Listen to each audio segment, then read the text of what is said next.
Surabaya Mengaji. Yuk, dukung dakwah Surabaya Mengaji. Salurkan harta terbaik Anda untuk operasional dakwah.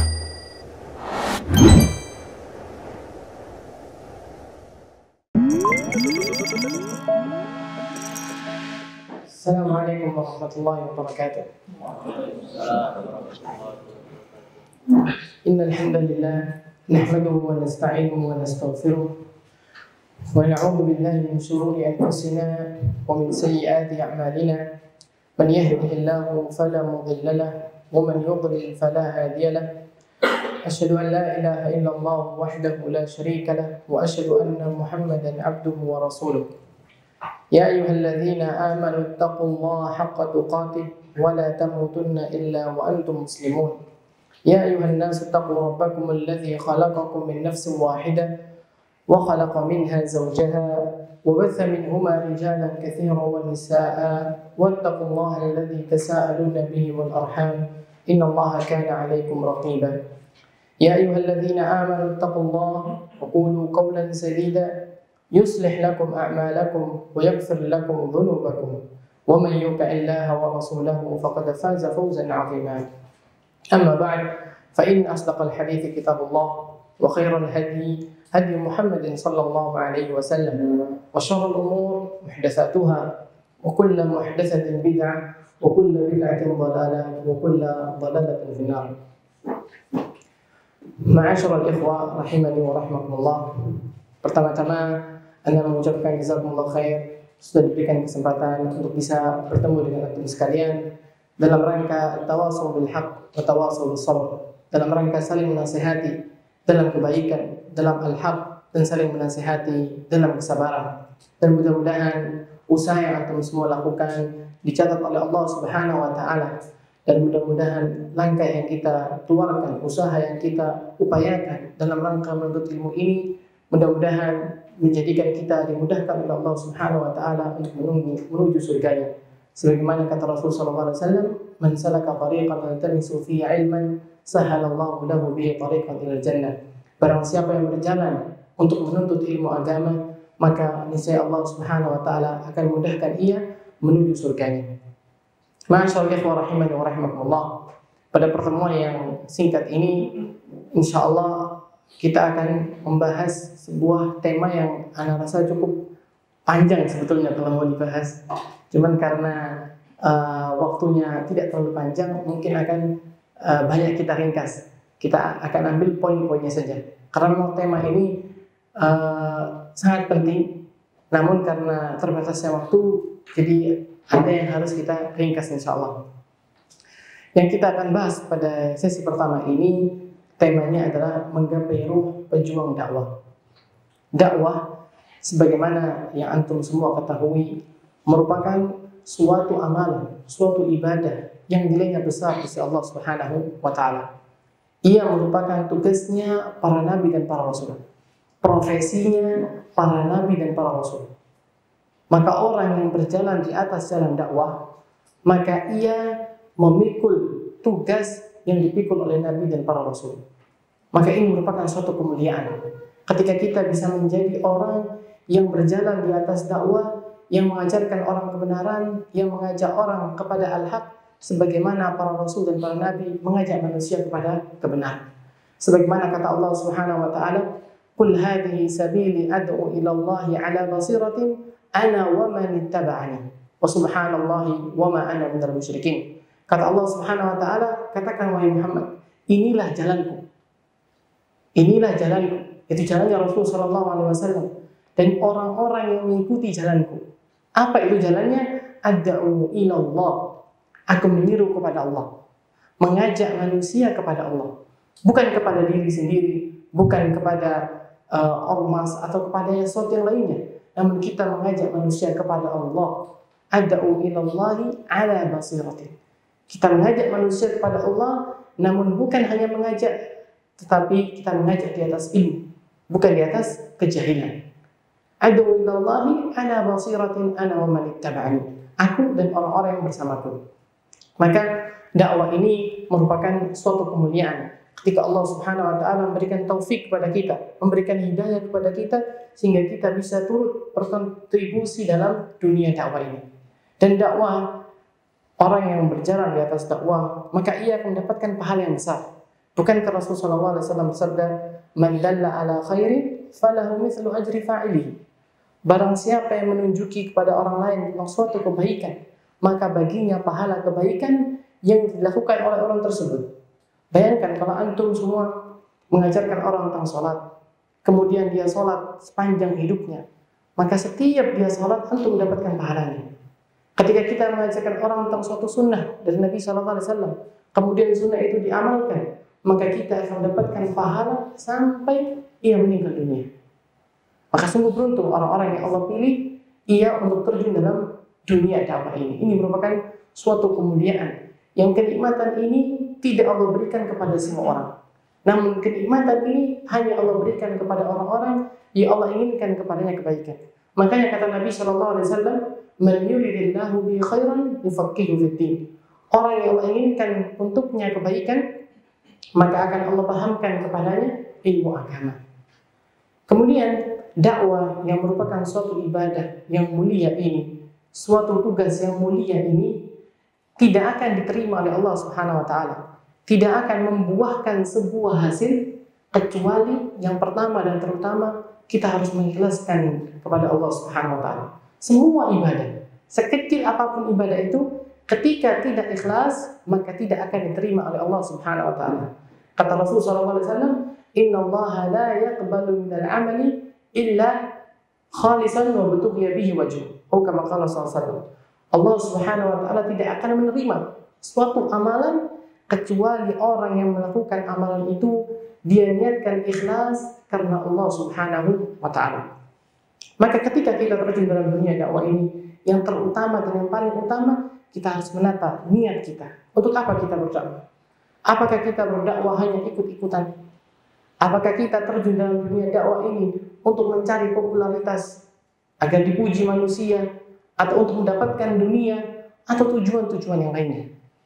Maka kita harus yang pertama dan terutama menata niat itu. Kita niatkan dakwah ini untuk Allah Subhanahu wa taala. Dan kita inginkan dari dakwah ini mengajak manusia kepada kebaikan, mengeluarkan manusia dari adh-dhulumat ila nur, dari bid'ah kepada sunnah, dari kesyirikan kepada tauhid. Ini harus menjadi tujuan kita. Karena kata para ulama, salah satu penyebab terbesar dakwah itu bisa diterima itu karena ikhlas. Inna min a'zamil asbabil qabul al-ikhlas. Sebab yang paling utama yang menyebabkan dakwah itu diterima adalah ikhlas. Maka ketika seorang dalam dakwah dia tidak ikhlas, maka dakwahnya tidak mungkin bisa diterima. Dan ketika ia berdakwah pun dakwahnya susah untuk langgeng karena dia tidak ikhlas. Namun apabila ia ikhlas berdakwah kepada Allah Subhanahu wa taala, hanya mencari ridha Allah, maka dengan itu Allah Subhanahu wa taala akan membantunya sehingga dakwahnya bisa diterima oleh manusia dan dakwahnya pun bisa langgeng. Dan masalah ikhlas ini perkara yang penting, terutama ketika kita terjun dalam amalan-amalan yang besar. Menuntut ilmu agama, berdakwah, ini amalan-amalan yang besar, yang mana pahalanya besar, dan apabila ia tidak ikhlas maka dosanya juga besar. Maka kita harus berhati-hati. Ada amalan-amalan yang mana Allah Subhanahu wa taala menyediakan pahala yang besar bagi orang yang melakukannya. Namun apabila ia tidak ikhlas, maka Allah juga akan menghukumnya dengan hukuman yang berat. Makanya dalam hadis Abu Hurairah radhiyallahu taala anhu, Rasulullah SAW menyebutkan, "Awwalu man tusa'aru bin-nar yaumil qiyamah thalatha." Orang yang nanti pada hari kiamat akan dipanaskan api neraka untuk mereka itu 3 golongan. Dan semuanya melakukan amalan-amalan yang besar. Salah satu di antaranya, rajulun ta'allama al-ilma wa 'allama al-Qur'an wa 'allamahu wa qara'a al-Qur'an. Seorang yang belajar ilmu agama, menuntut ilmu agama. Ini amal yang besar. Kemudian dia mengajarkannya kepada manusia dan dia juga membaca Al-Qur'an. Namun ketika Allah Subhanahu wa taala menanyakan tentang nikmat ini, sebagai disebutkan tadi, menuntut ilmu agama, kemudian bisa berpartisipasi dalam dakwah ini nikmat Allah Subhanahu wa taala. Yang kita akan ditanya tentang nikmat ini. Apa yang sudah kita perbuat dengan nikmat yang telah Allah berikan kepada kita? Apakah kita gunakan nikmat ini sebagaimana mestinya, sesuai dengan yang apa Allah inginkan, atau malah kita sia-siakan? Kemudian orang tersebut mengatakan, "'Allamtul ilma, ta'allamtul ilma, wa 'allamtuhu fika, wa qara'tul Qur'an." Ya Allah, aku menuntut ilmu, aku mengajarkan ilmu, aku membaca Al-Quran, semuanya untukmu. Namun apa kata Allah? Kadzabta, engkau berdusta. Ta'allamtal ilma wa 'allamtahu liyuqal 'alim. Engkau menuntut ilmu agama dulu di dunia, engkau mengajarkan ilmu agama hanya untuk dikatakan sebagai orang yang alim. Maka berhati-hati kita. Kita bermuamalah dengan Allah Subhanahu wa taala, yang mana Allah mengetahui apa yang ada dalam diri kita. Mungkin manusia tidak mengetahui. Mungkin orang-orang menganggap kita adalah orang yang alim, orang yang tawadhu, orang yang ikhlas. Namun Allah Subhanahu wa taala mengetahui ma fis sudur, apa yang ada dalam hati. Maka berhati-hatilah kita. Kata Allah Subhanahu wa taala, "Kadzabta, engkau berdusta. Ta'allamtal ilma liyuqal 'alim." Engkau menuntut ilmu, mengajarkan ilmu hanya untuk dikatakan sebagai orang yang alim. Waqad qil, sudah dikatakan. Engkau sudah mendapatkannya. Engkau sudah dijuluki sebagai orang yang alim, seorang ustaz. Wa qara'tal Qur'ana liyuqal qari. Engkau membaca Al-Qur'an hanya untuk dikatakan sebagai qari. Waqad qil, sudah dikatakan. Fa umira bihi fa udkhilan nar. Maka diseret orang tersebut, fa suhiba ala wajhi, diseret di atas wajahnya, bukan atas kakinya, atas wajahnya. Menunjukkan penghinaan. Dihinakan orang tersebut. Kemudian dimasukkan ke dalam neraka. Wal'iyadzubillah. Makanya ketika kita terjun dalam dunia dakwah ini, yang pertama dan terutama harus kita lihat, harus kita perbaiki terus masalahnya. Ketika niat sudah melenceng, harus kita luruskan lagi. Untuk apa kita berdakwah? Apakah untuk orang? Apakah untuk hal-hal yang sifatnya duniawi? Atau untuk mengharapkan ridha Allah? Kalau tujuannya hanya tujuan dunia, lebih baik kita tidak usah terjun dalam dunia dakwah. Karena perkaranya berat. Adabnya juga berat. Dalam hadis lain kata Nabi SAW, "Yu'ta yaumal qiyamati birajulin fa ulqiya finnar fatandaliku aqtabuhu." Nanti di hari kiamat ada orang dilemparkan ke dalam neraka. Maka ketika dilemparkan ke dalam neraka, ususnya keluar. Fayaduru kama yadurul himar birraha. Maka ia berputar-putar kesakitan seperti keledai yang berputar di mesin penggilingan. Fajtamiu alaihi ahlun nar. Maka penduduk neraka berkumpul melihat dia karena dia berteriak kesakitan. Fayuqal ma sya'nuka ya fulan? Ada apa denganmu? Dosa apa yang telah engkau perbuat dulu ketika di dunia? Alasta kunta ta'muruna bil ma'ruf wa tanhana 'anil munkar? Bukankah engkau dulu si fulan yang menyeru manusia kepada kebaikan, yang melarang manusia dari keburukan? Mengapa Allah mengatakanmu seperti ini? Maka ia mengatakan, kuntu amurukum bil ma'ruf wala ati. Aku dulu mengajak kalian kepada kebaikan, namun aku tidak melakukannya. Wa anhaakum 'anil munkar wa atihi. Dan aku melarang kalian dari suatu kemungkaran, namun aku mendatanginya. Maka Allah menghadapnya dengan adab yang pedih. Maka ketika kita menuntut ilmu agama, ketika kita terjun dalam dunia dakwah, ingat, Allah Subhanahu wa taala selalu mengawasi setiap perbuatan kita. Mungkin manusia tidak tahu, namun Allah Subhanahu wa taala zat yang Maha mengetahui. Maka penting untuk kita selalu menata niat kita kembali untuk apa kita berdakwah. Kemudian ketika seorang itu bisa ikhlas dalam berdakwah, maka ikhlas ini akan membuahkan buah yang manis. Kata para ulama, apabila seorang dai itu ikhlas, maka yang pertama dakwanya bisa diterima oleh manusia. Kemudian yang kedua, dakwanya ini bisa langgeng terus menerus. Makanya kita dapati sebagian ulama, walaupun ia sudah meninggal dunia, namun ucapannya, bukunya senantiasa dipelajari. Ini menunjukkan keikhlasannya. Seperti misalnya Imam Nawawi rahimahullah ta'ala, dari zaman beliau meninggal sampai hari ini, baik Salafi maupun NU maupun Muhammadiyah dan seterusnya senantiasa mempelajari kitab beliau rahimahullah ta'ala. Ini menunjukkan keikhlasan. Begitu juga Syekh Utsaimin rahimahullah, Syekh Islam Ibnu Taimiyah dan seterusnya. Ketika orang itu ikhlas, maka apa yang ingin lakukan akan langgeng. Kita ambil contoh misalnya Imam Malik rahimahullah taala.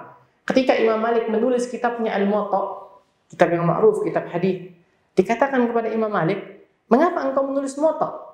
Sedangkan kita ketahui sebelum Imam Malik itu sudah banyak ulama-ulama yang sezaman dengan Imam Malik yang menulis Muwatta. Bahkan Ibnu Abi Dhi'b, seorang ulama yang sama dengan Imam Malik, mempunyai kitab Muwatta yang lebih besar dari Muwattanya Imam Malik. Maka dikatakan kepada Imam Malik, "Buat apa kau menulis Muwatta? Sudah banyak Muwatta yang ditulis." Namun apa kata Imam Malik? "Makana lillahi yabqa." Apa yang dilakukan karena Allah, maka pasti akan langgeng. Maka subhanallah, Muwatta yang sampai ke kita sekarang cuma Muwattanya Imam Malik. Sudah lebih dari 1 abad atau lebih 10 abad lebih, 1000 tahun lebih. Yang sampai ke kita cuma Muwattanya siapa? Muwatta Imam Malik. Adapun Muwatta yang lain semuanya hilang. Subhanallah. Ini menunjukkan apa? Ikhlasan. Keikhlasan Imam Malik ketika menulis kitab tersebut. Maka nalillahi baqi. Ini harus kita tancapkan dalam diri kita. Ketika kita melakukan suatu amalan, jangan kita melihat sudah ada orang yang melakukannya, ada orang lain yang lebih pintar dari kita yang sudah berdakwah misalnya. Buat apa kita mengajari lagi? Sudah banyak orang yang mengajarkan kebaikan. Jangan. Kita niatkan hanya karena Allah. Urusan hasil kembalikan kepada Allah. Kita hanya berusaha. Dan kita berusaha semaksimal mungkin, seikhlas mungkin. Apabila ini kita lakukan, maka insya Allah dakwah kita diterima. Dan insya Allah dakwah ini langgeng sampai ketika kita meninggal dunia. Makanya banyak para ulama itu yang buku-bukunya, yang ucapan-ucapannya tersebar di mana-mana ketika ia sudah meninggal dunia. Dan ini menjadi amal jariah. Menjadi amal jariah bagi kita. Sebagaimana kata Nabi SAW, "Idza matal insanu inqata'a anhu amaluhu illa min thalath." Ketika seorang meninggal dunia, maka terputus semua amal salehnya kecuali 3 perkara. Salah satunya adalah ilmu yuntafa'u bihi, ilmu yang bermanfaat. Kemudian kalau ada yang bertanya mungkin bagaimana bisa untuk ikhlas, kiat-kiat bisa ikhlas dalam berdakwah. Kata para ulama, untuk bisa ikhlas dalam berdakwah, yang pertama lakukan lalu lupakan. Lakukan lalu lupakan. Ketika kita beramal saleh, sebelum kita beramal kita ikhlas karena Allah. Kemudian ketika kita beramal, kita usahakan amal ini sebisa mungkin sesuai dengan tuntunan Nabi sallallahu alaihi wasallam. Selesai kita beramal, kita berharap Allah Subhanahu wa taala menerima amalan tersebut. Lalu kita lupakan. Kemudian yang kedua, janganlah kita merasa berjasa. Jangan kita menganggap amal kita ini besar. Karena seorang apabila ia menganggap ia berjasa, ia menganggap apa yang ia lakukan ini besar, maka ini akan menggiringnya untuk tidak ikhlas. Ini menggiringnya untuk ujub. Ini menggiringnya untuk riya. Dan penyakit-penyakit hati yang lainnya. Sehingga bisa memalingkan ini dari ikhlas. Maka yang kita harus lakukan, yang pertama kita berupaya semaksimal mungkin, lalu kita lupakan. Kemudian jangan kita merasa amal itu adalah amalan yang besar. Ini yang pertama yang berkaitan dengan ikhlas. Dan ikhlas, subhanallah, kalau kita lihat bagaimana para ulama salaf dahulu ketika mereka berdakwah, mereka ikhlas. Makanya ucapan-ucapan mereka itu terkadang sedikit namun sangat mengena. Pernah dikatakan Muhammad Al-Farra pernah bertanya kepada Hamdun, salah seorang ulama salaf, "Ma balu aqwalul salaf anfa'u min kalamina?" Mengapa ucapannya para salaf dahulu itu lebih bermanfaat, lebih banyak pengaruhnya daripada ucapan kami? Kata Hamdun, "Innahum kanu yatakallamuna li'izzil Islam." Para salaf dahulu itu ketika mereka berbicara, ketika mereka berdakwah kepada manusia, tujuannya li'izzil Islam, untuk kemuliaan Islam. Ini yang pertama. Kemudian liridha rahman, mereka mencari ridhanya Allah Subhanahu wa taala. Wa najatin nufus, mereka menginginkan keselamatan bagi manusia. Bagaimana caranya manusia ini bisa selamat dari adab Allah Subhanahu wa taala? Ini tujuan mereka ketika mereka berbicara. Amma nahnu fa inna natakallamu li'izzin nufus. Adapun kami, kita berbicara untuk memuliakan diri sendiri. Bagaimana caranya kita bisa mulia di hadapan manusia? Bagaimana caranya kita bisa dipuji manusia? Ini menyebabkan ucapan kita tidak bermanfaat atau kurang manfaatnya. Wa talabid dunya. Kemudian yang kedua, kita berbicara kebanyakannya itu untuk menginginkan dunia, perkara-perkara dunia. Wa qabul al-khalq. Dan kita juga kebanyakan berbicara itu hanya untuk menarik perhatian manusia. Untuk mendapatkan perhatian dari manusia, pujian dari manusia dan lain sebagainya. Ini menyebabkan ucapan kita itu kadang banyak tapi kurang manfaatnya. Maka ikhlas ini sangat penting dan sangat berpengaruh dalam dunia dakwah. Ini yang pertama. Kemudian ketika kita terjun dalam dunia dakwah, kita juga harus mempunyai bekal yang cukup. Karena selain ikhlas, kita juga butuh bekal yang lain agar dakwah ini bisa langgeng, agar dakwah ini bisa diterima, agar dakwah ini bisa sukses. Nah, di antara bekal-bekal yang perlu kita bekali diri kita dengannya, yang pertama adalah takwa, ketakwaan kepada Allah Subhanahu wa taala. Kata Allah Subhanahu wa taala, "Wa tazawwadu fa inna khairaz zadi taqwa." Berbekallah kalian dan sebaik-baik bekal adalah ketakwaan. Maka ketika kita berdakwah menuntut ilmu agama, senantiasa kita harus menghiasi diri kita dengan ketakwaan kepada Allah. Takwa dalam arti kita melaksanakan perintah-perintah Allah dan menjauhi segala larangan-larangan Allah Subhanahu wa taala. Dan kalau kita membahas masalah takwa dalam dunia dakwah ini, pembahasan yang cukup panjang, terutama di zaman sekarang ini. Ketika kita berdakwah di zaman sekarang ini, banyak sekali fitnah-fitnah yang dengannya kita dituntut untuk senantiasa meningkatkan ketakwaan kepada Allah. Karena kalau kita tidak bertakwa kepada Allah, maka kita akan terjerumus dalam fitnah-fitnah tersebut. Baik yang berkaitan dengan syubhat maupun yang berkaitan dengan syahwat. Maka seorang dai harus berhati-hati.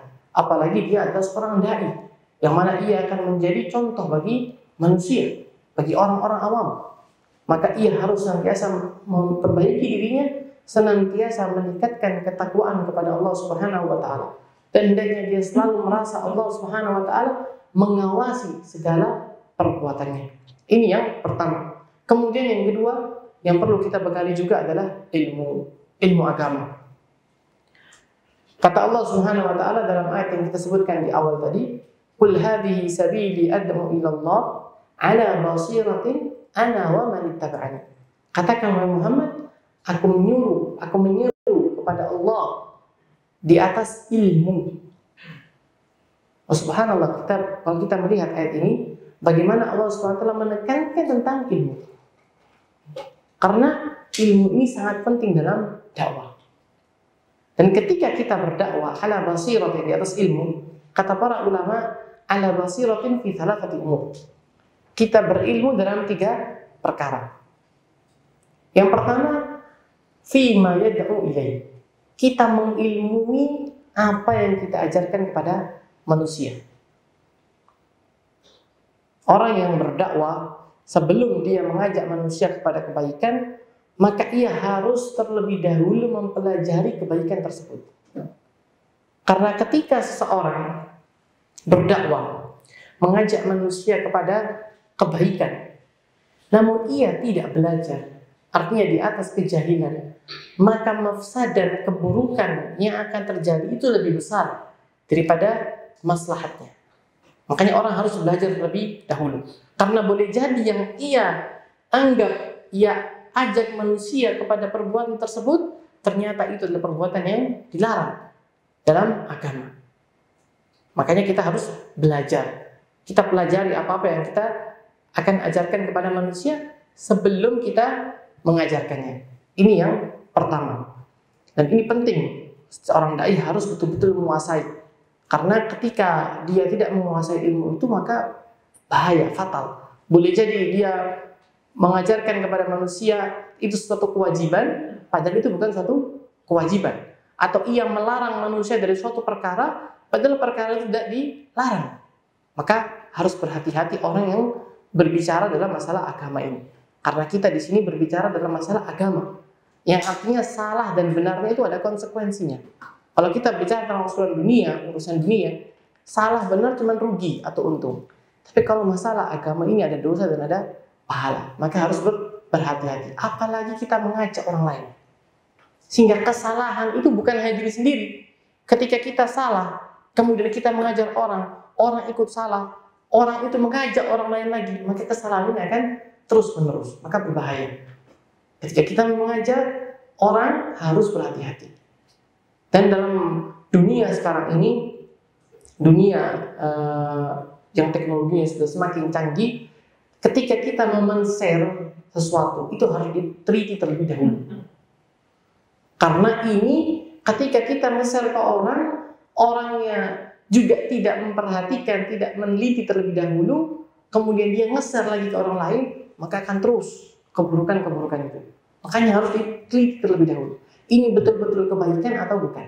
Karena tidak selalu yang kita anggap baik itu baik menurut agama. Ini perlu diperhatikan.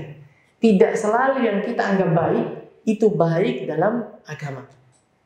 Namun yang baik adalah yang dinilai oleh Allah dan Rasulnya sebagai sesuatu yang baik. Dan sesuatu yang buruk itu yang dinilai oleh Allah dan Rasulnya sebagai sesuatu yang buruk, walaupun terkadang kita menganggapnya baik. Maka perlu diperhatikan. Ini yang pertama, mengilmui tentang apa yang akan kita sampaikan kepada orang lain. Kemudian yang kedua, kita juga harus mengilmui tentang keadaan orang yang akan kita dakwai. Ini juga penting. Jadi seorang dai itu harus tahu medannya ini di mana. Yang ia dakwai ini orang apa? Orang tua kah? Orang muda kah? Anak-anak? Orang awam? Orang berilmu? Orang yang mencari kebenaran? Orang yang banyak syubhatnya? Orang yang baru hijrah? Atau orang yang sudah lama? Ini harus kita ketahui dulu sebelum kita berdakwah. Karena kalau dakwanya tidak melihat keadaan orang yang didakwai, maka boleh jadi mafsadat yang akan terjadi, bukan maslahat.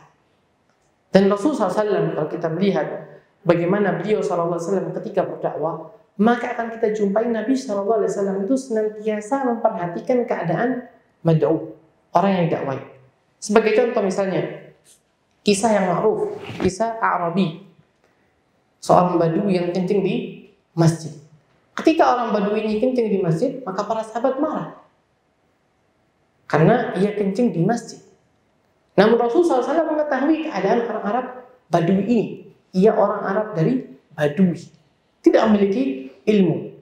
Yang apabila disikapi dengan sikap yang keras, boleh jadi dia tidak mau datang lagi ke masjid. Atau mungkin dia meninggalkan Islam. Makanya Nabi SAW menghadapinya dengan sikap yang sangat bijak. Nabi tidak mengganggunya, Nabi tidak memutus kencingnya. Bahkan Nabi SAW menyuruh para sahabatnya membiarkannya menyelesaikan kencingnya. Padahal ini di mana? Di masjid. Setelah ia selesai kencing, kemudian Nabi SAW menyuruh para sahabatnya untuk menyirami dengan air. Kemudian Nabi SAW menasihatinya dengan nasihat yang sangat lembut. Nabi tidak menanyakan, kenapa engkau melakukan seperti ini? Apakah engkau tidak pernah diajari? Dan ucapan-ucapan lainnya. Namun Nabi hanya mengatakan, inna hadal masajid la yasluh. Ini masjid tidak pantas untuk dikencingi atau ditaruh dalamnya sesuatu kotoran. Karena masjid ini liiqamatis shalah wa lidzikrillah, untuk mendirikan salat, untuk berzikir, wa qiraatil Qur'an, dan untuk membaca Al-Qur'an. Maka kata orang Arabi ini, Allahumma arhamni wa Muhammadan wa la tarham ma'ana ahada. Ya Allah, rahmatilah aku dan Muhammad, dan jangan engkau merahmati selain kami. Artinya selain aku dan Muhammad. Karena ia senang dengan caranya Nabi SAW menasihatinya. Makanya kalau kita mengetahui keadaan orang yang akan kita dakwai, kemudian kita melakukan dakwah sesuai dengan keadaan orang tersebut, maka dakwah ini mudah untuk diterima.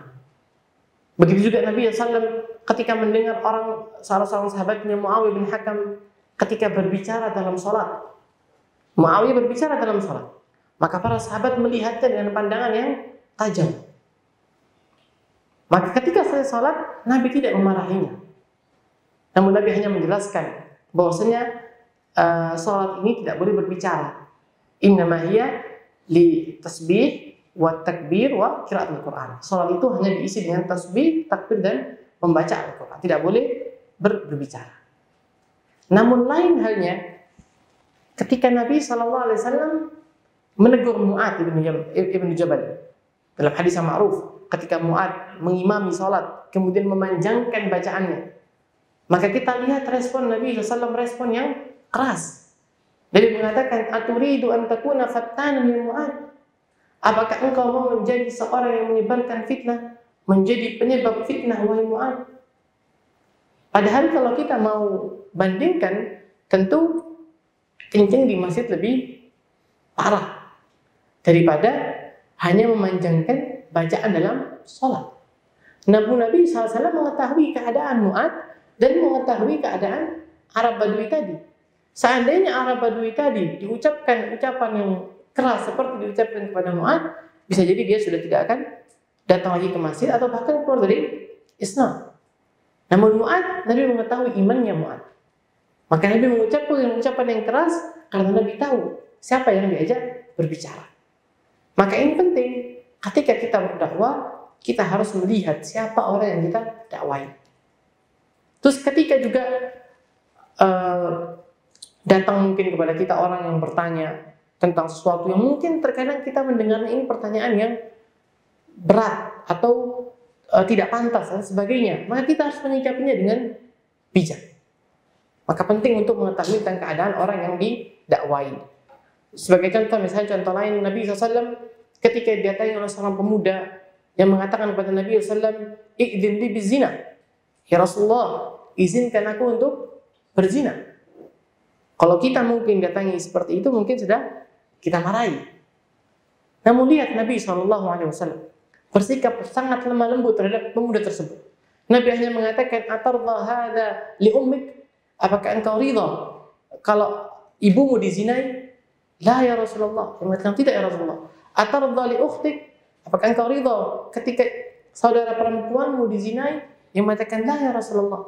Atardha li ammatik? Apakah engkau ridha ketika bibimu dizinai? Dia mengatakan, tidak ya Rasulullah.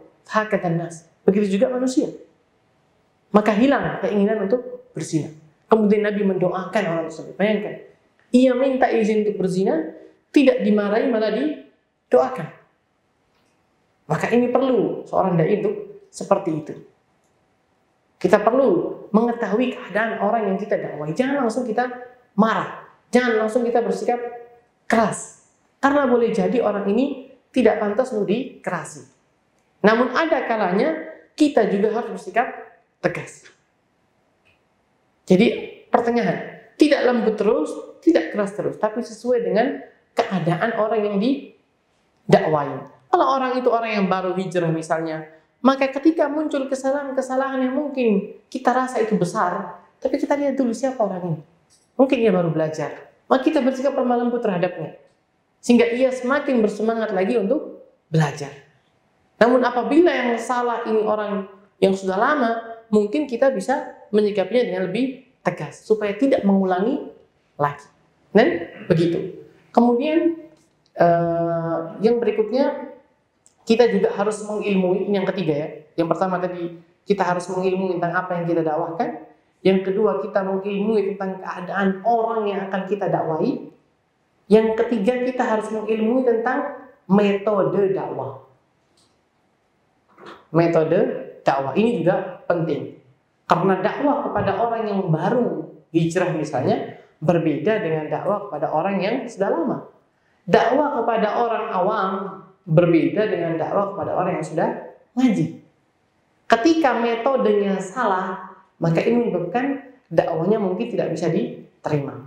Ketika orang awam misalnya kita mengajari orang awam atau mengajak orang awam kepada suatu kebaikan, namun metodenya salah. Misalnya kita mengajarkan tentang sholat, kita sebutkan tentang khilafnya, perselisihan ulama dalam sholat, begitu juga dengan dalil-dalilnya, bantahan-bantahannya.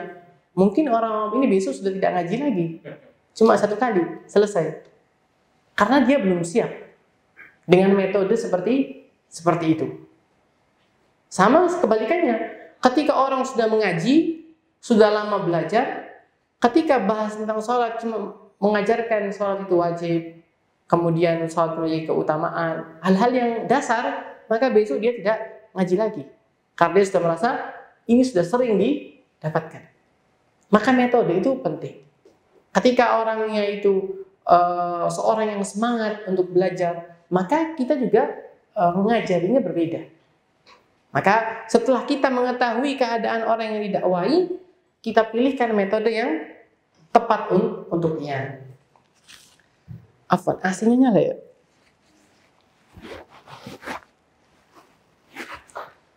Atau mungkin jendelanya dibuka ya?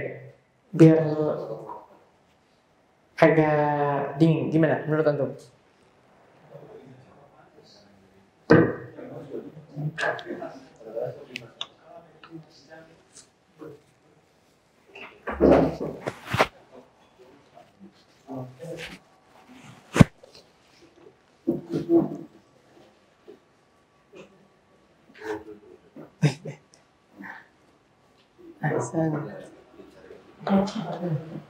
Anda lihat yang duduk di belakang juga kepanasan kayaknya.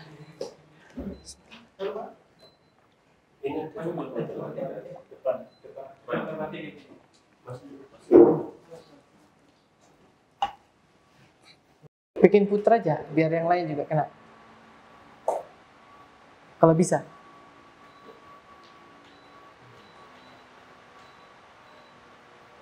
Yang belakang panas kan ya?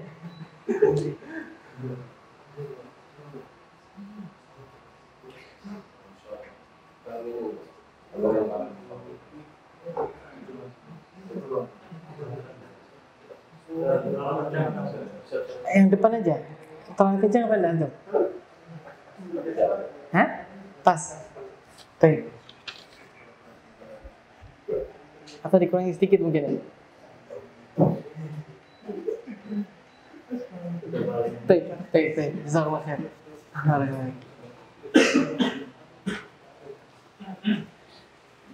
Baik, kita lanjutkan lagi.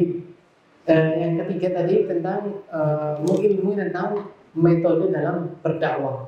Maka orang yang mengajari orang lain ilmu agama, ilmu apapun itu, baik yang berkaitan dengan fikih, hadis dan lain sebagainya, atau mengajak orang kepada kebaikan secara umum, ia harus menggunakan metode yang cocok. Ketika kita mengajak anak-anak misalnya, mengajari anak-anak, tentu metode yang dipakai harus berbeda dengan metode mengajari orang dewasa. Ketika kita mengajari pemuda misalnya, tentu juga harus berbeda dengan orang-orang yang sudah tua. Jadi kalau metodenya pas, dakwanya gampang diterima. Tapi kalau metodenya kurang pas, orang gampang bosan. Satu, dan juga susah untuk menerima, susah untuk paham. Karena metodenya kurang pas. Makanya penting untuk kita mengilmui tentang metode dalam berdakwah, sehingga dakwah kita ini lebih mudah untuk diterima. Ini yang bekal yang kedua. Kemudian yang ketiga, kita harus membekali diri kita dengan kesabaran, as-sabr. Ini juga penting dalam dunia dakwah. Ketika seseorang terjun dalam dunia dakwah, maka ia harus senantiasa bersabar. Bersabar di sini yang pertama, bersabar dalam dakwah itu sendiri. Karena kesabaran ini, dakwah ini butuh kesabaran. Dakwah ini bukan pekerjaan 1 jam 2 jam, bukan 1 hari 2 hari, bukan 1 tahun 2 tahun, namun pekerjaan sampai kita meninggal dunia. Maka tentu butuh sabar. Kita lihat para nabi, para rasul dahulu. Nabi Nuh alaihissalam mengajak kaumnya 950 tahun tanpa bosan, tanpa stop. Maka kita juga harus seperti itu. Kita harus senantiasa bersabar dan jangan gampang patah semangat karena hanya tidak melihat hasil. Mungkin ketika kita baru dalam dunia dakwah, baru mengajak orang kepada kebaikan, kemudian tidak diterima kebaikan tersebut, maka jangan putus asa, jangan langsung patah semangat. Kita harus bersabar, terus mengupayakan kebaikan untuk orang lain. Ketika kita ikhlas karena Allah, maka kita harus tahu, kita harus yakin bahwa setiap usaha yang kita lakukan itu tidak ada namanya kata sia-sia. Itu perlu kita tanamkan. Ketika kita mengajak orang kepada kebaikan, mungkin orang itu tidak menerimanya, maka jangan kita anggap dakwanya sia-sia. Tidak. Allah Subhanahu wa taala tetap akan mencatat sebagai suatu kebaikan. Maka jangan kita berkecil hati, jangan kita patah semangat karena kita bermuamalah dengan Allah Subhanahu wa taala. Ketika kita bermuamalah dengan Allah Subhanahu wa taala, kita memperjuangkan agamanya, mengajak orang kepada agamanya, maka Allah tidak akan menyia-nyiakan kita. Namun mungkin kita akan diuji, itu jelas. Ujian itu pasti akan datang. Namun kita harus bersabar. Makanya dalam dakwah itu yang menjadi tujuan jangan hasil. Kita jangan menitik beratkan pada hasil dan hasil. Namun yang harus kita titik beratkan adalah prosesnya, upayanya. Bagaimana kita mengupayakan semaksimal mungkin. Adapun hasil kita kembalikan kepada Allah Subhanahu wa taala. Karena sepandai-pandainya orang berdakwah, ketika Allah belum membukakan pintu hidayah bagi orang yang kita dakwai, maka ia tidak mungkin bisa menerimanya. Lihatlah paman Nabi SAW, Abu Talib. Siapa yang mendakwainya? Nabi SAW. Namun sampai akhir hayatnya, ia tidak bisa menerima Islam. Karena hidayah murni di tangan Allah Subhanahu wa taala. Kata Allah SWT, "Wa ma 'alaika illa al-balagh." Kewajibanmu wahai Muhammad hanyalah mendakwai. Maka kita sebagai seorang dai, kewajiban kita hanya mengajak manusia, mengupayakan sebagaimana mungkin manusia bisa menerima kebaikan. Adapun hasilnya, maka kita kembalikan kepada Allah Subhanahu wa taala. Kemudian yang kedua, kita juga harus bersabar atas gangguan-gangguan yang akan datang. Karena setiap orang yang berdakwah kepada kebenaran, kepada sunnah, kepada al-haq, pasti akan mendapatkan gangguan. Itu sudah pasti. Dari zaman Nabi Nuh alaihissalam sampai Nabi Muhammad SAW, semuanya mendapatkan gangguan. Baik berupa ucapan maupun perbuatan. Maka orang yang memikul tugas para nabi dan para rasul, yaitu berdakwah, ia juga pasti akan diganggu. Ia juga pasti akan mendapatkan hal yang sama. Kata Allah Subhanahu wa taala, "Wa kadzalika ja'alna likulli nabiyyin aduwwan minal mujrimin." Dan begitulah kami jadikan bagi setiap nabi itu musuh-musuh dari orang-orang yang mujrim, orang-orang yang berdosa. Kalau nabi saja dimusuhi, maka kita lebih utama. Artinya kita juga pasti akan mendapatkan hal yang sama. Maka ketika kita berdakwah, kemudian ada orang yang tidak senang, atau mungkin ada perbuatan-perbuatan yang tidak menyenangkan hati kita, maka kita harus bersabar. Ini ujian dari Allah Subhanahu wa taala. Dan ini sunnatullah. Semua yang berjalan dalam sunnatullah ini, dalam jalan dakwah ini, pasti ia akan mendapatkan gangguan. Dan subhanallah, ketika kita membaca Al-Quran, ketika Allah Subhanahu wa taala berfirman dalam surat Al-Insan, kata Allah Subhanahu wa taala, Inna nahnu nazzalna 'alaika al-Qur'ana tanzila. Kata Allah SWT, sesungguhnya kami Muhammad menurunkan kepadamu Al-Quran. Kalau kita baca ayat ini, seharusnya ayat setelahnya itu Allah menyuruh Rasulullah SAW untuk apa? Ketika kita diberikan nikmat harus kita melakukan apa? Syukur. Namun apa ayat selanjutnya? Apa kata Allah selanjutnya? Fasbir li hukmi rabbik. Allah mengatakan fasbir li hukmi rabbika wa la tuti' minhum athiman aw kafura. Bersabarlah engkau atas ketetapan Rabbnya. Kata para ulama, ini menunjukkan setiap orang yang menegakkan Al-Quran, yang mengajak kepada Al-Quran, ia pasti diganggu. Makanya Allah langsung mengatakan fasbir. Kami menurunkan kepada Al-Quran, maka bersabarlah. Nabi disuruh untuk bersabar, bukan bersyukur. Karena orang yang mengajak kepada kebaikan, mengajak kepada al-haq, kepada Al-Quran, kepada Allah dan Rasulnya pasti diganggu. Makanya Allah menyuruh Nabi-Nya SAW untuk bersabar. Maka ketika kita mendakwai orang, maka kita juga harus terus bersabar. Dan ingatlah balasan di sisi Allah Subhanahu wa taala bagi orang-orang yang bersabar. Innama yuwaffas sabiruna ajrahum bighairi hisab. Sesungguhnya orang-orang yang bersabar itu diberikan pahala tanpa batas. Artinya pahala yang besar. Maka kita harus bersabar.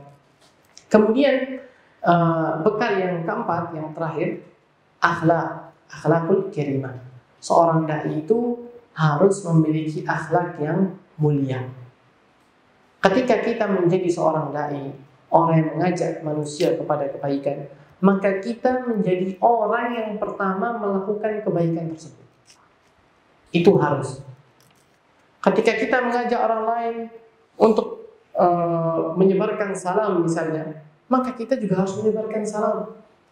Ketika kita mengajak orang lain untuk berbicara dengan ucapan yang baik, maka kita juga harus berbicara dengan manusia dengan ucapan yang baik.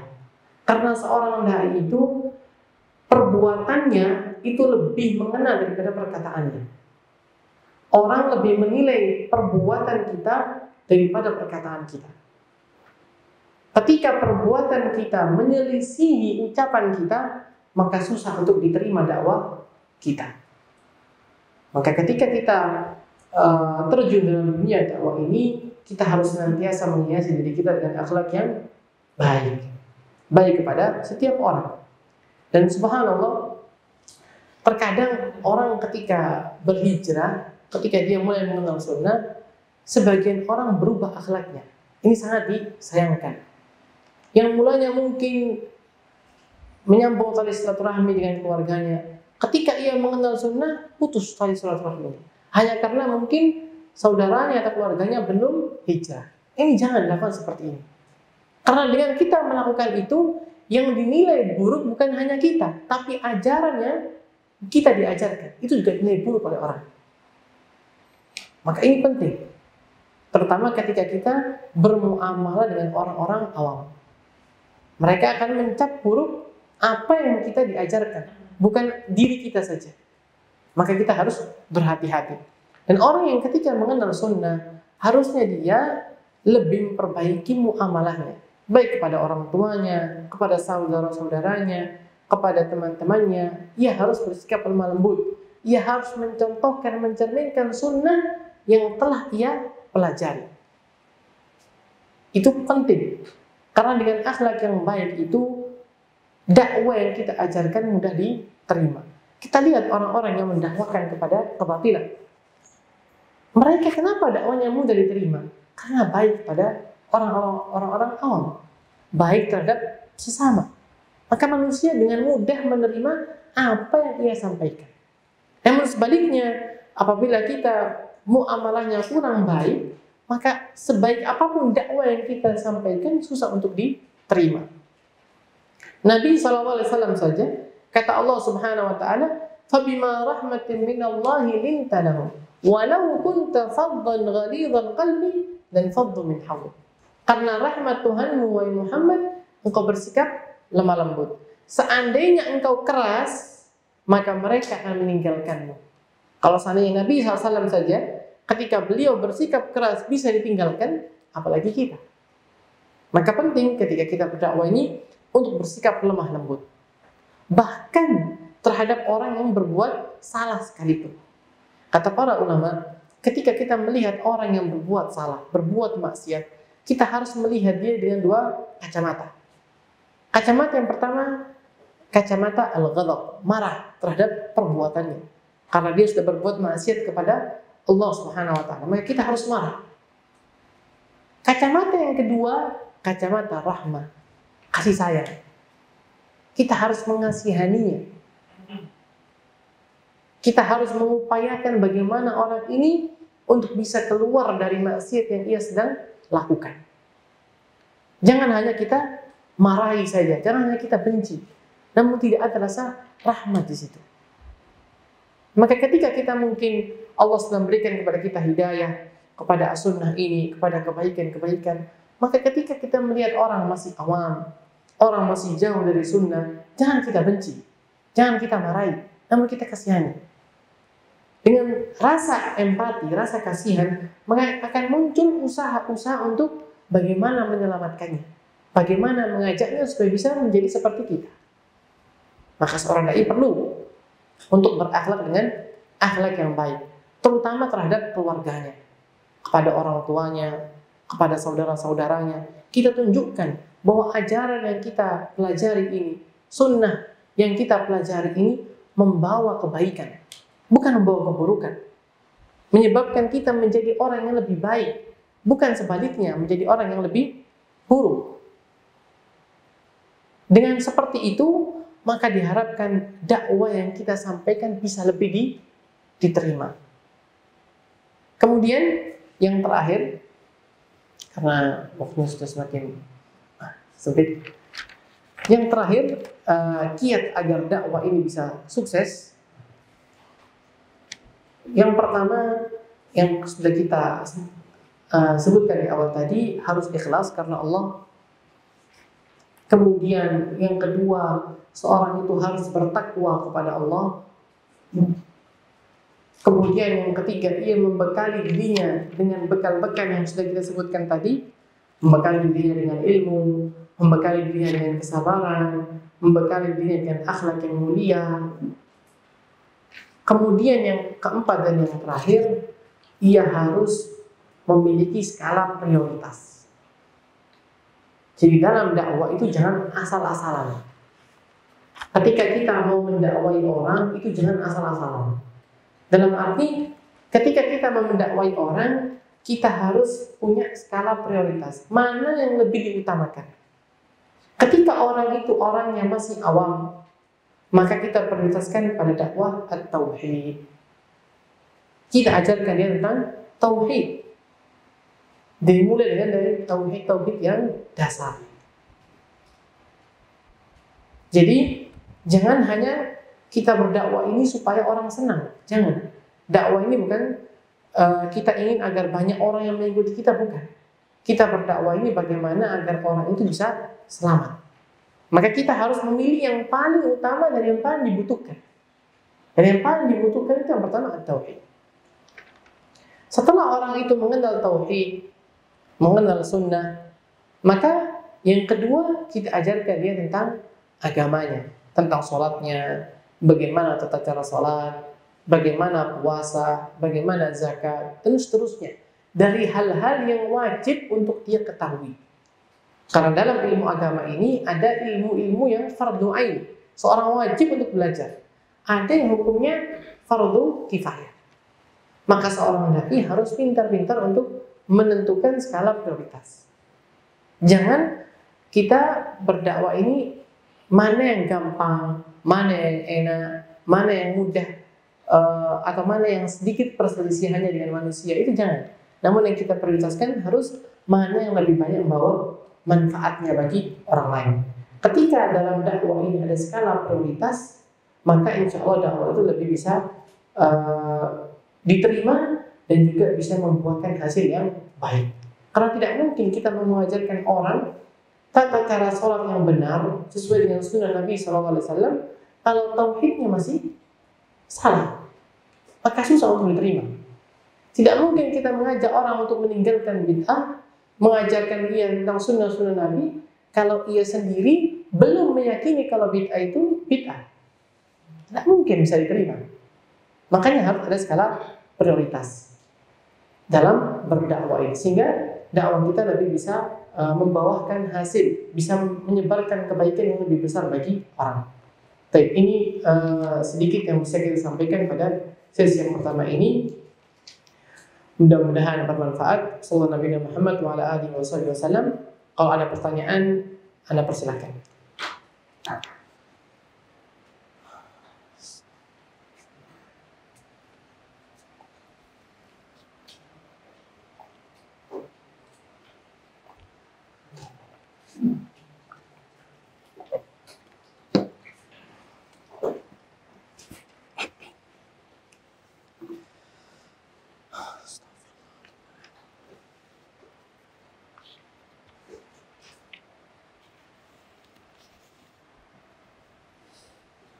Fadhal.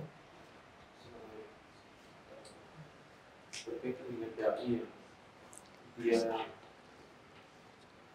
menjadi kudwah di masyarakat, lalu dalam kondisi keseharian dia juga melakukan maksiat, mungkin terus menerus, misalkan apa namanya, akan terjatuh ke dalam kemaksiatan yang berulang-ulang atau mena'udzubillah sampai meninggalkan sholat subuh misalkan karena kesiangan atau yang semisalnya. Apakah dia dalam kondisi terancam dengan hadis yang termasuk dari yang pertama masuk dalam neraka, atau masih ada kesempatan bagi dia, atau bagaimana? Barakallahu fiik. Dalam berdakwah kita diperintahkan untuk melakukan kebaikan itu. Sebelum orang lain, kita yang terutama harus melakukan kebaikan tersebut. Namun namanya manusia, tidak terlepas dari seorang dai pun pasti ada kalanya ia terjatuh dalam perbuatan dosa. Maka ketika seorang terjatuh dalam perbuatan dosa, maka yang wajib baginya adalah segera bertaubat kepada Allah, segera kembali kepada Allah Subhanahu wa taala. Itu yang harus dilakukan. Kemudian ia berdoa kepada Allah Subhanahu wa taala agar bisa istiqamah di atas ketaatan kepadanya, bisa istiqamah meninggalkan keburukan-keburukan, meninggalkan perbuatan-perbuatan maksiat. Dan ia tetap harus terus-menerus mengajak manusia. Jadi bukan berarti ketika seorang itu terjatuh dalam perbuatan maksiat, ia tidak lagi mengajak manusia kepada kebaikan. Tidak. Karena memang setiap orang itu, walaupun ustadz sekalipun, pasti ada kalanya ia tergelincir. Kullu bani Adam khata' wa khairu khata'in at-tawwabun. Setiap bani Adam pasti ada salahnya. Dan orang yang salah sebaik-baiknya adalah orang yang bertaubat. Maka ketika seorang itu jatuh, maka segeralah kembali kepada Allah Subhanahu wa taala, bertaubat kepada Allah Subhanahu wa taala, dan banyak-banyak berdoa kepada Allah agar diberikan istiqamah. Wallahu taala alam.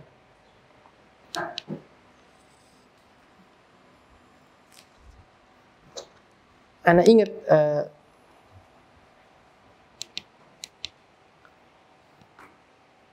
Ana teringat firman Allah Subhanahu wa taala, fastaqimu ilaihi wastaghfiruh.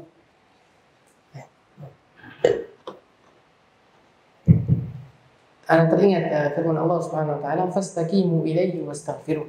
Ketika Allah Subhanahu wa taala menyuruh orang-orang yang beriman untuk istiqamah, maka Allah mengatakan setelahnya apa? Wastaghfiruh. Kata para ulama, mengapa disuruh istighfar padahal sebelumnya disuruh istiqamah? Ini menunjukkan setiap orang yang istiqamah pasti akan terjatuh dalam perbuatan maksiat. Makanya Allah SWT mengatakan setelahnya fastaghfiru. Tidak mungkin istiqamah itu sempurna dalam artian ia tidak mungkin jatuh dalam perbuatan maksiat, itu tidak mungkin. Tidak maksum semua orang. Jadi walaupun kita sudah berusaha istiqamah, pasti ada kalanya kita tergelincir. Namun kewajiban kita fastaghfiru. Beristighfar kepada Allah, kembali kepada Allah, bertaubat kepada Allah Subhanahu wa taala. Wallahu taala alam.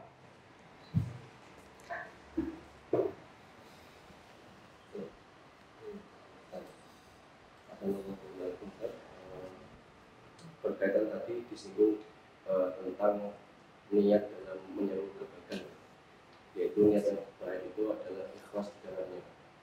Setelah pertanyaan bagaimana menempatkan niat yang proporsional atau pas dalam lingkup pekerjaan yang mana itu kontribusi dalam dakwah, yang di dalamnya itu ada unsur upah atau unsur duniawi yang diberikan kepada penyuluh tersebut. Ketika kita berdakwah, kita mengajak orang kepada kebaikan, kita menjadi seorang dai atau menjadi seorang ustaz atau seorang guru misalnya, kemudian ada upah di situ, maka yang perlu kita tanamkan dalam hati kita, kita mengajak orang kepada kebaikan ini, kita menyeru orang kepada kebaikan ini hanya karena Allah. Dikasih atau tidak dikasih, itu tidak akan merubah sedikit pun dari apa yang kita serukan. Ini harus kita tanamkan. Jadi yang jadi tujuan kita adalah, sebelum disebutkan tadi, bagaimana bisa mengajak orang lain kepada kebaikan. Adapun ketika kita dikasih, alhamdulillah. Tidak dikasih, alhamdulillah. Makanya yang lebih bagus itu apabila seorang terjun dalam dunia dakwah, ia memiliki usaha lain, usaha sampingan, sehingga ia tidak terlalu bergantung pada dakwah yang tersebut. Artinya dia tidak mengharapkan dari dakwahnya itu dari manusia. Itu penting. Namun kalau memang dia belum bisa, maka tidak mengapa. Namun jangan tanamkan dalam hatinya itu hanya dunia, dunia, dan dunia. Ini tidak boleh. Yang jadi utama kita bagaimana mengajak manusia kepada kebaikan. Dikasih dan dikasih, alhamdulillah. Rezeki min Allah. Rezeki itu ternyata dari Allah. Dan ini pengaruh dalam dakwah. Ketika seorang itu yang ada dalam dirinya hanya masalah uang saja, artinya segala sesuatu itu diuangkan. Ini pengaruhnya besar terhadap dakwah. Makanya kita lihat sebagian masjid-masjid, ketika takmirnya itu yang menjadi tujuan utamanya bukan mengajak manusia kepada kebaikan, namun tujuannya bagaimana menggapai donatur sebanyak-banyaknya, maka yang didakwakan pasti beda. Ia tidak lagi berpikir bagaimana manusia ini memperoleh kebaikan, namun yang dipikirkan bagaimana bisa menyenangkan manusia. Karena dengan menyenangkan manusia, maka datanglah para donatur-donatur itu. Sehingga yang didakwakan pasti hal-hal yang tidak bertentangan dengan manusia. Itu sudah jelas kita lihat di lapangan. Seperti itu. Karena yang jadi tujuannya dunia. Namun yang ketika yang jadi tujuan itu akhirat, maka yang ia pikirkan bagaimana orang itu bisa mendapatkan kebaikan. Ia akan berusaha semaksimal mungkin bagaimana orang ini bisa mendapatkan kebaikan. Ia akan mengupayakan apa yang lebih dibutuhkan umat daripada apa yang lebih disukai umat. Ketika niat beda, maka ini akan pengaruhi semuanya. Mempengaruhi metode dakwanya, mempengaruhi yang didakwahkan, dan seterusnya. Makanya penting masalah niat. Kita jangan niatkan dakwah ini untuk mencari urusan dunia, urusan uang dan seterusnya. Kita harus yakin bahwasanya rezeki itu dari Allah Subhanahu wa taala. Dan dakwah ini dalam rangka kita beribadah kepada Allah Subhanahu wa taala. Kita menginginkan pahala dari Allah Subhanahu wa taala, bukan menginginkan urusan dunia. Insya Allah kalau kita niatnya ikhlas karena Allah akan bukan pintu-pintu rezekinya. Kalau orang yang berbuat maksiat saja, orang kafir saja diberikan rezeki oleh Allah, apalagi orang yang mendakwakan kepada jalannya, pasti Allah Subhanahu wa taala akan menjamin rezekinya. Insya Allah bisa dimengerti. Barakallahu fiik.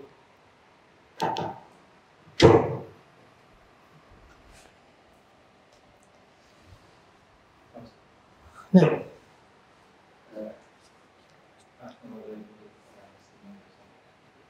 ini masih berkaitan. Tadi sempat ada quote yang menarik. Ketika mengatakan bahwasanya kalau niat dan dunia jangan terlibat dakwah, karena konsekuensinya berat. Itu Diana pernah terlintas. kenapa? Diana pernah terlintas seperti itu. Jadi ada yang sebelum merenung dan coba perbaiki niat. Dan insya Allah juga masih apa ya? Karena juga ingin terlibat dalam dakwah ke depan. Tapi kadang itu namanya hadir saja, buat balik. Kadang itu nggak sadar. Hari ini tuh mungkin akhirat, mungkin besok mungkin berubah dan sebagainya. Nah untuk apa saja? Kira-kira apa ya yang bisa menyampaikan berani? Jadi ada itu kadang nggak bisa dilakukan. Anak ini takutnya kalau di dakwah, anak ingin dakwah cuma kadang punyanya berbalik-balik, sehingga apa ya solusinya itu seperti apa? Apa kita itu berusaha untuk selalu perbaiki niat, walaupun kadang itu juga masih ada untuk menyamainya, atau kita yang kita diamin solusinya ke usaha lain, sebagainya itu gimana? Nah, alam perjelas soalnya dulu. Niat yang lainnya itu niat apa? Anda bilang terkadang niat dakwah, terkadang niat lain. Niat lainnya itu apa? Ya mungkin masih kadang kayak misalnya upah dan sebagainya. Kadang kita muncul. Nah, kalau seperti itu solusinya, ya seperti yang saya sebutkan tadi, punya usaha lain. Itu sangat membantu. Ketika kita punya usaha lain, yang kita usahakan usaha ini tidak mengganggu. Karena ada usaha yang mengganggu. dalam artian menyita waktu kita. Tidak ada lagi waktu untuk belajar, tidak ada lagi waktu untuk mengajak manusia kepada kebaikan. Maka usaha ini jangan tinggalkan. Namun kita cari usaha yang mana usaha ini tidak mengganggu kita dan usaha ini bisa untuk menjadi sumber pemasukan kita. Ini penting. Dan ketika kita lihat bagaimana para ulama-ulama dahulu, maka kita jumpai para ulama dahulu itu bekerja. Imam Abu Hanifah misalnya menjual kain. Mereka bukan menjadikan dakwah ini sebagai sumber penghasilan utama. Jadi kita ketika berdakwah, kita harus menanamkan dakwah ini ibadah. Profesi dakwah ini adalah profesi dakwah untuk kita meraih pahala dari Allah Subhanahu wa taala, bukan meraih uang sebanyak-banyaknya. Harus kita tanamkan. Ini karena agama. Nah, urusan dunianya bagaimana Ustaz? Ya kita upayakan. Kita upayakan ada pekerjaan-pekerjaan sampingan yang mana pekerjaan sampingan itu bisa menutupi kebutuhan-kebutuhan kita sehari-hari. Yang membuat seseorang itu ketika dia terjun dalam dunia bisnis, dunia perdagangan, yang kebanyakan membuat mereka menyimpang dalam artian meninggalkan dakwah itu karena satu hal, karena tamak. Karena apa? Tamak terhadap dunia. Ketika kita usaha, buka usaha apapun, ketika Allah sudah memberikan kepada kita jalan, sudah diberikan dari situ rezeki, maka perlu adanya sifat qanaah, merasa cukup. Kalau kita mempunyai rasa qanaah, cukup, rasa cukup, maka insya Allah usaha ini tidak akan mengganggu dakwah kita. Kapan usaha itu mengganggu dakwah kita? Ketika kita terlalu fokus pada yang namanya bagaimana menambah, dan menambah. Tamak terhadap dunia. Ini yang menyebabkan kita akan meninggalkan dakwah, meninggalkan talabul ilm. Karena apa? Karena kita ingin bagaimana caranya bisa memperbanyak harta kita, memperkaya diri kita. Namun ketika kita bekerja hanya untuk mencukupi kebutuhan kita, mencukupi kebutuhan keluarga kita, maka insya Allah usaha itu tidak akan mengganggu. Usaha itu tidak akan menjadikan kita lupa akan ilmu agama. Karena tujuan kita hanya untuk menafkahi keluarga kita, bukan untuk memperbanyak harta. Jadi ketika niatnya betul, Allah pasti akan bantu. Apa kata Nabi SAW kepada orang yang menikah? Atau mungkin ayat aja. Allah Subhanahu wa taala mengatakan kepada orang yang pemuda yang akan menikah, Allah mengatakan iyakunu fuqara'a yughnihimullahu min fadli.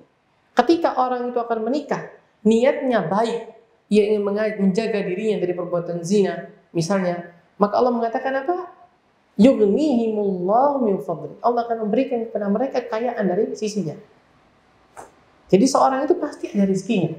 Jadi jangan pernah kita khawatir kalau kita terjun dalam dunia dakwah, atau kita mengajak orang kepada kebaikan, atau kita menuntut ilmu agama, kita tidak akan mendapatkan dunia. Artinya kita tidak mungkin mendapatkan harta. Tidak. Semua sudah ditentukan. Batas-batasnya, jatah-jatahnya. Tinggal bagaimana saja kita berbuat.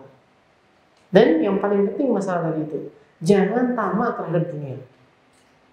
Dunia ini cukup kita ambil sesuai dengan kebutuhan. Kalau kita lebih dari kebutuhan, dalam artian kita mengejar sesuatu yang tidak kita butuhkan, maka ini pasti akan menyelewengkan kita. Wallahu ta'ala alam. Insya Allah nanti di pertemuan yang kedua kita akan bahas tentang istiqamah. Bagaimana bisa istiqamah? Mungkin di situ bisa lebih banyak lagi difahami. Wallahu ta'ala alam.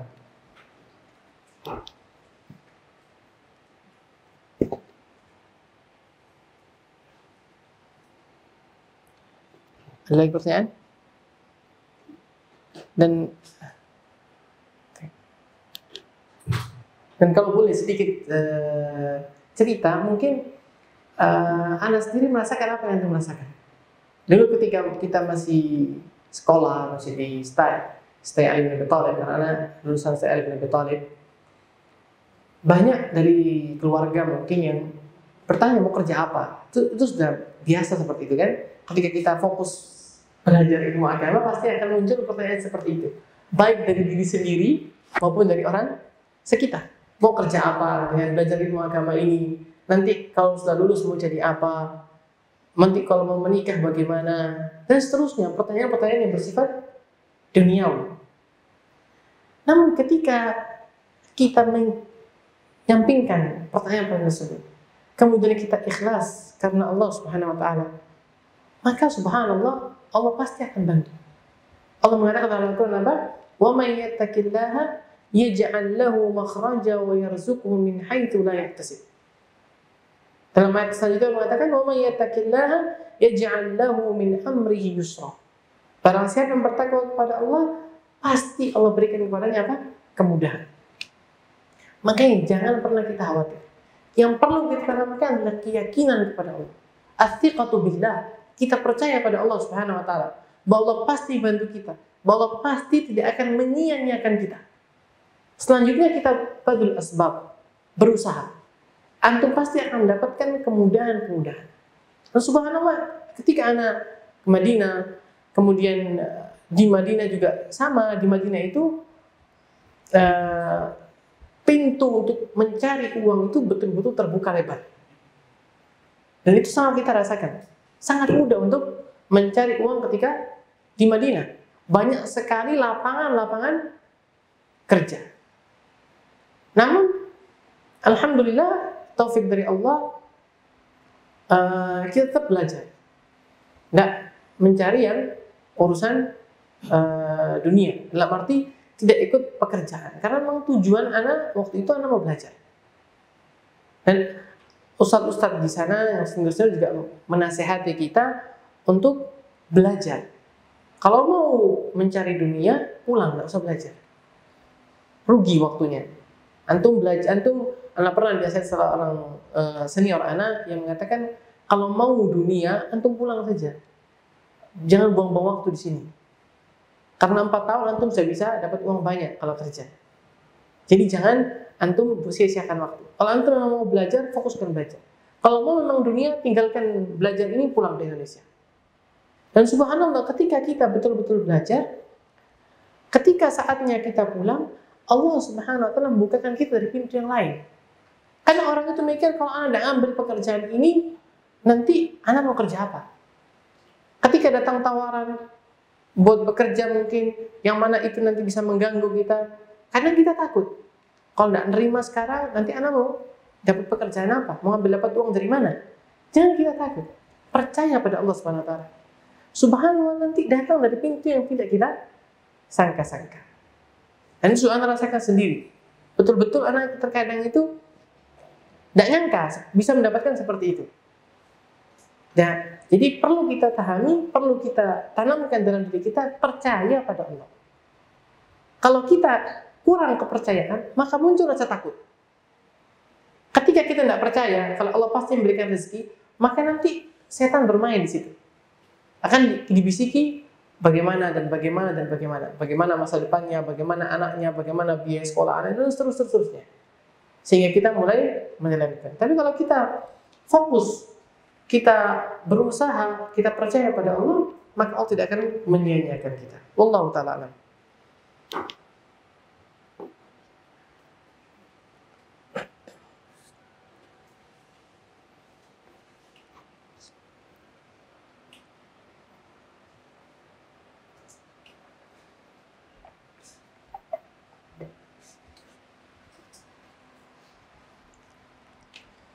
Ada pertanyaan?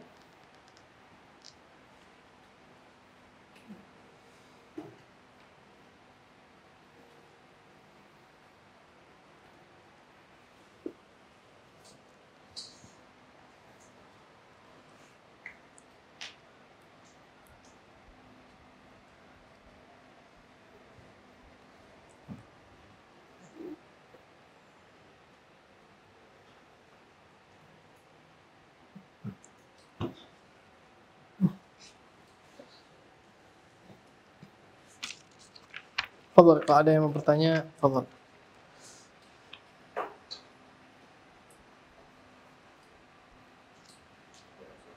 Nah. meneruskan yang bahasa ini tadi. Uh, Tadi kan disebutkan solusi dari Ustadz itu salah satunya juga kita tidak menjadikan sumber yang utama. Juga ada spot-spot lain yang mungkin bisa kita untuk jadi sumber yang lain sehingga tidak terlalu bertumpuk. Nah, bagaimana jika keadaannya begitu?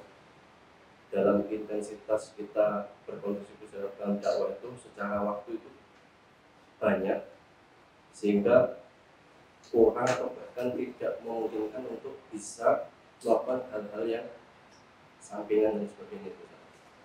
Dan terkadang itu bisa juga membawa pada niat dari pelaku tersebut. Bisa jadi dalam kondisi tersebut. Dan ketika bisa jadi kalau misal ada kondisi yang memungkinkan bisa lebih mengkondisikan. Tapi jika dihadapkan dengan kondisi tersebut yang panas dan padat dan sebagainya jika kurang atau tidak memungkinkan, bisa jadi ada potensi untuk ada harapan lebih dan sebagainya, apalagi kalau ada tugas tambahan yang mana itu juga kadang terus apakah ada juga support tambahan gitu dan sebagainya. Itu bagaimana memproporsionalkan niat dalam hal ini agar kita juga bisa benar-benar meraih pahala yang maksimal dan sebagainya dalam kondisi seperti ini.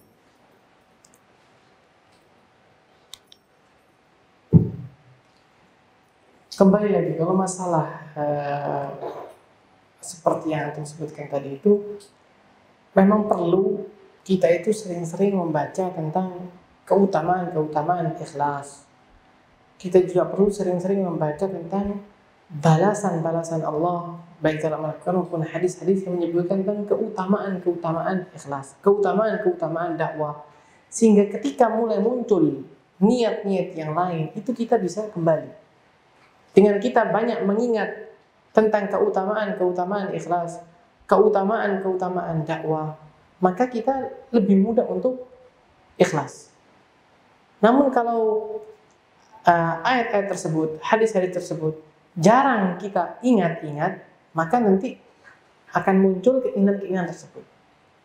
Maka kita harus perlu sering-sering untuk mengulang-ulang tentang apa balasan yang akan Allah berikan kepada orang-orang yang berdakwah misalnya, atau balasan-balasan orang-orang yang ikhlas berjuang di jalannya. Apa balasannya? Itu harus sering kita merojaah supaya hati ini semakin mantap. Dan ketika dimunculkan dengan hal seperti itu, ya kembali kita harus bertanya pada diri kita. Kita ini berdakwah untuk apa? Dan jangan segala sesuatu itu diuangkan. Ini salah nasihat guru-guru kami. Ana masih ingat Ustaz Ana pernah mengatakan, jangan segala sesuatu itu diuangkan. Artinya jangan segala sesuatu itu kita nilai dengan uang. Kalau Ana melakukan ini, berapa uangnya? Kalau Ana ini, berapa uangnya? Itu jangan. Karena kita ini bukan sedang jual beli. Yang kita menghitung masalah uangnya. Kita ini sedang beribadah. Jadi kita harus memikirkan mana yang pahalanya lebih besar. Mana yang pahalanya lebih besar. Itu yang harus kita utamakan. Bukan mana yang lebih besar uangnya. Kalau mana yang lebih besar uangnya itu dalam ranah jual beli, bisnis. Tapi kalau dalam masalah ranah dakwah, ini yang harus jadi tolak ukur kita itu mana yang lebih besar pahalanya. Dan ingat, dunia ini sementara. Betul kita memang butuh uang, butuh untuk menghidupi keluarga. Namun terkadang yang kita dapatkan sudah cukup. Cuman terkadang ada nafsu untuk lebih. Bagaimana untuk lebih? Nah ini yang harus kita batasi. Ingat kalau misalnya dunia ini hanya sementara dan kita di dunia ini bagaimana caranya mengumpulkan amal sebanyak-banyak mungkin. Kadang kita itu berpikirnya terlalu jauh. Dalam artian kita berpikir nanti bagaimana anak-anak kita besar, bagaimana. Padahal siapa yang bisa menjamin kita bisa hidup sampai anak-anak kita besar? Siapa yang bisa menjamin kita masih hidup sampai anak-anak kita sekolah nanti? Siapa yang bisa menjamin? Dan ketika kita meninggal sebelum anak-anak kita sekolah, apakah kita masih bisa mengupayakan uang untuknya? Enggak. Dan perlu kita tanamkan juga Setiap yang berjiwa itu sudah ada jatah rezekinya. Wa ma min dabbatin illa 'ala Allahi rizquha. Tidak ada satu makhluk yang bernyawa pun kecuali Allah sedang berikan kepadanya rezeki. Jadi jangan kita ini terlalu ujung-ujungnya uang, ujung-ujungnya duit. Jangan. Terutama masalah yang berkaitan dengan agama. Yang kita harus prioritaskan itu pahala. Bagaimana kita bisa berbuat maksimal supaya mendapatkan pahala yang lebih maksimal. Adapun masalah uang seperti yang saya sebutkan tadi, kalau Allah Subhanahu wa taala memberikan kita rezeki dari jalan yang itu melalui dakwah itu, kita terima alhamdulillah. Tapi kalau memang belum cukup, kita cari dari jalan yang lain. Namun jangan kita beratkan. Terkadang ketika kita diminta untuk suatu amalan, namun amalan ini tidak ada upahnya misalnya, namun banyak manfaatnya, maka kita harus ikut terjun di situ karena kita menginginkan pahala dari Allah Subhanahu wa taala. Dan jangan pernah kita berpikir kalau kita mengerjakan suatu karena Allah, rezeki kita hilang. Kadang kita berpikir seperti ini. Kalau waktu anak buat untuk dakwah, terus kapan anak kerjanya? Terus dari mana anak dapat uangnya? Ahsan waktunya anak buat untuk bekerja supaya lebih maksimal mendapatkan uangnya. Ini pemikiran yang salah.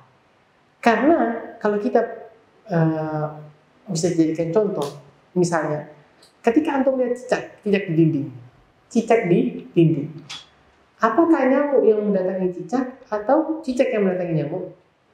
Nyamuk yang mendatangi cicak. Artinya sekalipun cicak dan mengejar nyamuk pasti akan datang ke cicak karena itu rezekinya dia. Begitu pula kita manusia.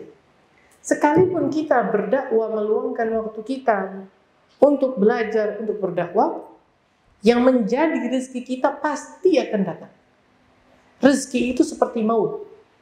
Tidak mungkin seorang itu meninggal kecuali datang ajalnya. Sama seperti itulah rezeki. Ketika datang rezekinya tidak ada yang bisa menghalanginya. Pasti itu akan datang. Tidak mungkin salah orang, tidak mungkin rezeki itu terlambat datang atau mungkin tidak datang. Ketika sudah menjadi bagian kita, pasti akan datang ke kita. Nah, kalau kita percaya itu, maka akan menjadi tenang dalam masalah beribadah, dalam masalah berdakwah dan lain sebagainya. Karena kita percaya rezeki dari Allah Subhanahu wa taala.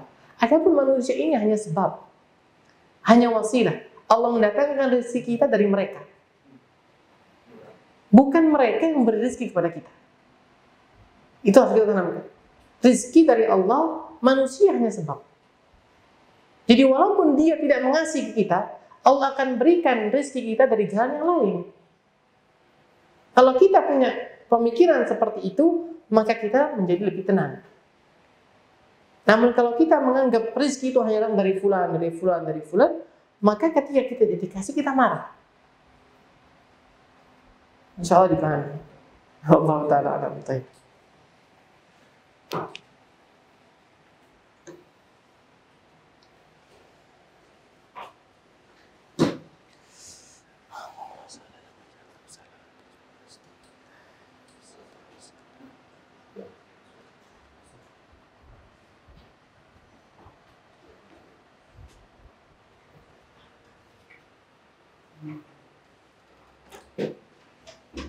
Dan subhanallah, kalau kita mau bicara sedikit masalah mencari rezeki, lagi di zaman yang sekarang ini, pintu-pintu rezeki itu sangat banyak. Sarana-sarana untuk mengambil rezeki itu sangat banyak.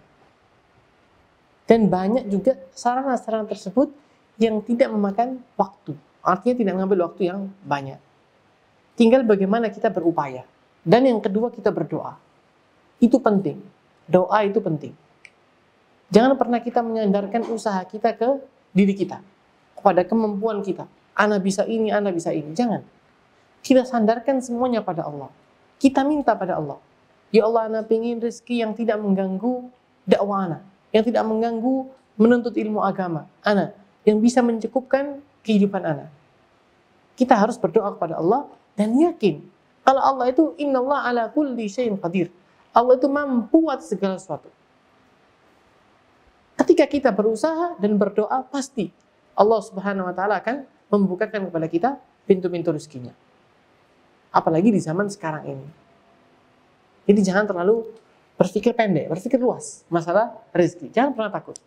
Memang ini yang mesti kita tuh dihantui dengan masalah tersebut. Kalau terjun dalam dunia dakwah, ini mesti yang menjadi salah satu yang membuat kita takut kehilangan rezeki. Kalau anak belajar nanti tidak dapat rezeki, betul enggak? Rezeki kita sudah dijamin. Tinggal bagaimana kita mengupayakan untuk mendapatkan rezeki tersebut. Wallahu ta'ala alam. Trip, sudah ada nih. Salatnya dekat sini ya?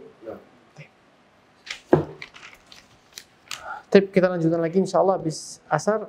Barakallahu fikum. Wassalamualaikum warahmatullahi wabarakatuh.